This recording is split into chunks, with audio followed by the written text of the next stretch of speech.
Khurumjai Digital World mayam bu khurjing pu channel da taram lok churi ngasidi yen broiler se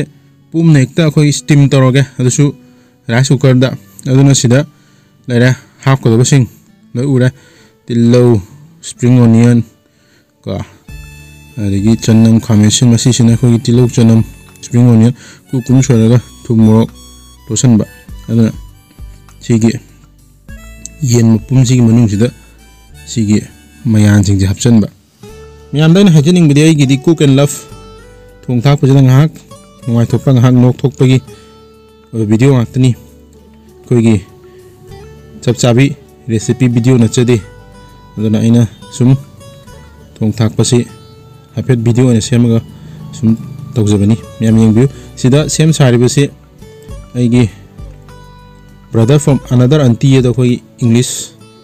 maker gi ini gi machani brother from another auntie cousin brother aduna singor su se mache sura dum hapchang rani si hapa je ka su akhan abaga sunate hapa ya babu tilau ga chanam adegi morok ko adegi tilau manna combination ba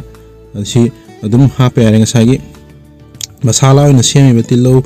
adi ku kum chora ga spring onion ga tobudo adu hapa ya di si capsicum je hapa maru gam lok tok tre prana jungle style hai tar samay loy hapchan bhai tar sidam ya using jagi mapan amahi hai tar using jagi dusu yaroni adana sise tum kitang tairani to sise si mahi je aduga cooker da kamba ji furpana di steam moina kaman ba aduga dum phangba yar ana si hap je maya chlo hap ya de habelai ti adu bu si je tilau chanam sing adum hafet taroga de si ngamjaradi yen sida dum khoina ne masala adai hafet thumuro muchu go se fajana dum marinate taw so mi ya pam bhai duni ko si dum hapchang raga cooker si dekta tara train thura kam gera mai kam ga steam ji da mulan bhai tar aduna sida dum chanam ji mapum dum thechan gera adai gi awa fadi go tilau mana lo yaw dun aduna si happy sing je du oren punna lok tho ga du phang ba yar aduna brother from another auntie no jisem biri si hawatak maru go sidum dok kha hapsan ba da hap na mayan na yama e yen gi manung ji di su chaw da mina loi chandra nampu da ni tawris adana nampu da dum namjan bai ta si spring onion ga sidum nampu da namjan ra tilau mana ga se dan ai gi video di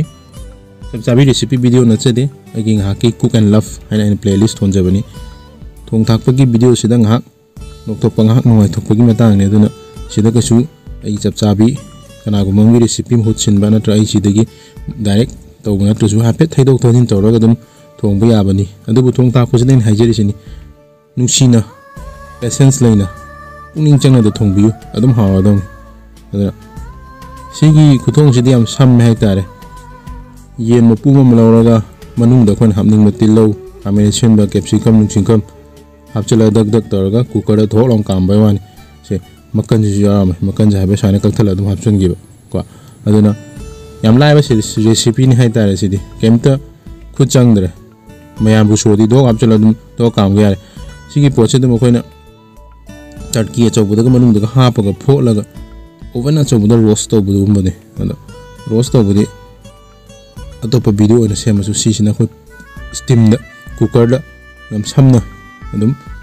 tim da leba cooker achau ba ma da dum to bu ya mo da cooker ji cooker si da makha da khoi tingko se makha da ona ha pa ga ising ha pa ga kaman ga don ising ha pa na kam ma di cooker bo ha ko ni hare adu ni to je ga do je anu je dum mayan je nampu da hapchali je dum awa thangru awa phadi gom nam da dum hapchang re dum channa ba phone jai ga to dok do su dong ni si de ha nam na dum hapchang re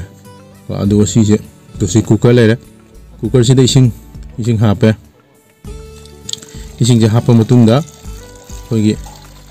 tengkot nata separator tengkot se makha on tho ha pa adugo ising sina dum tengkot chi tangkhai gum da le helaga yen je sida hapchen ba yen bum je ꯑꯗꯨꯒ ꯑꯗꯨꯝ ꯀꯥꯝꯍꯟꯕ 10-12 ꯀꯥꯝꯃꯒ ꯃꯨꯜꯂꯝꯃꯅꯤ ꯍꯥꯏ ꯀꯥꯟꯗ ꯂꯧꯊꯣꯛꯑꯒ ꯑꯗꯨꯝ ꯑꯆꯥꯔꯒꯨꯝꯕ ꯅꯠꯇ꯭ꯔꯒ ꯆꯠꯅꯤꯒꯨꯝꯕ ꯅꯠꯇ꯭ꯔꯒ ꯉꯥꯔꯤ ꯃꯦꯠꯄꯒꯨꯝꯕ ꯑꯃ ꯇꯧꯔꯒ ꯁꯦꯠꯂ ꯀꯣꯠꯂ ꯆꯥꯕ ꯑꯗꯒꯤ ꯉꯁꯥꯏ ꯃꯅꯨꯡꯗ ꯍꯥꯞꯈꯤꯕ ꯇꯤꯜꯍꯧ ꯃꯣꯔꯣꯛ ꯃꯌꯥꯝꯒꯤ ꯃꯁꯥꯂꯥꯗꯣ ꯑꯗꯨꯒ ꯇꯧꯔꯒ ꯑꯗꯨꯝ ꯇꯛ ꯇꯧꯔꯒ ꯁꯦꯠꯂ ꯆꯥꯕ ꯑꯗꯨꯝ ꯆꯞ ꯆꯥꯔꯗꯧꯅꯤ ꯂꯦꯛꯁꯨ ꯂꯦꯛꯊꯣꯛꯇꯕꯤꯗ ꯑꯗꯨꯝ ꯍꯦꯜꯗꯤ ꯋꯦ ꯑꯣꯐ ꯀꯨꯀꯤꯡ ꯍꯥꯏꯇꯥꯔꯦ ꯊꯥꯎ ꯑꯗꯒꯤ ꯊꯨꯝ ꯃꯣꯔꯣꯛ ꯀꯥ ꯍꯦꯟꯅ ꯌꯥꯎꯗꯕꯤ ꯌꯥꯝ ꯆꯝꯅ इसिंग फुटपसु नते स्टीम दनी से मुलनगदोइसे से ngasai tingkot legram ni singda thengdre aduga cooker gi kamak mai steam manung dana dum cooker manung dum unja bai dar adene si sida akoina soiba mana yangla mana se rep to godong adubu rep to jodre mathak te oina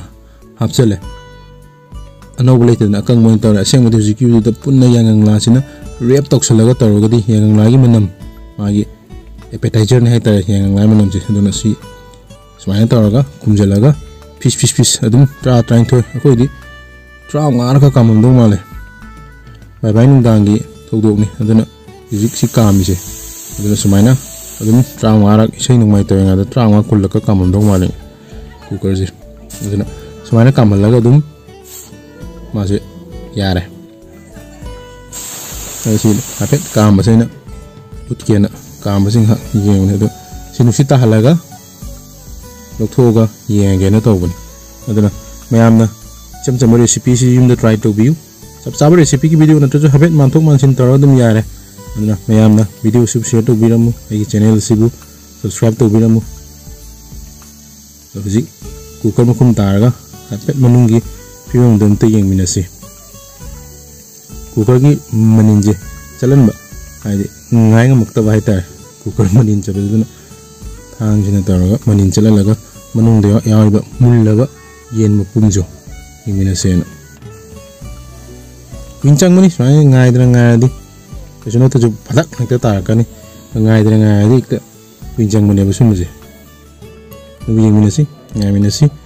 नमयाना subscribe to jubur gadi subscribe to sun biramo video share to biramu tare motrok se taki motrok se ngam de to pa sini ida lo re bane adina ape jeng to se mulla bane machi am tang selaga chele adina me ambu hani ngale tna thagar fungduk chori thank you very much.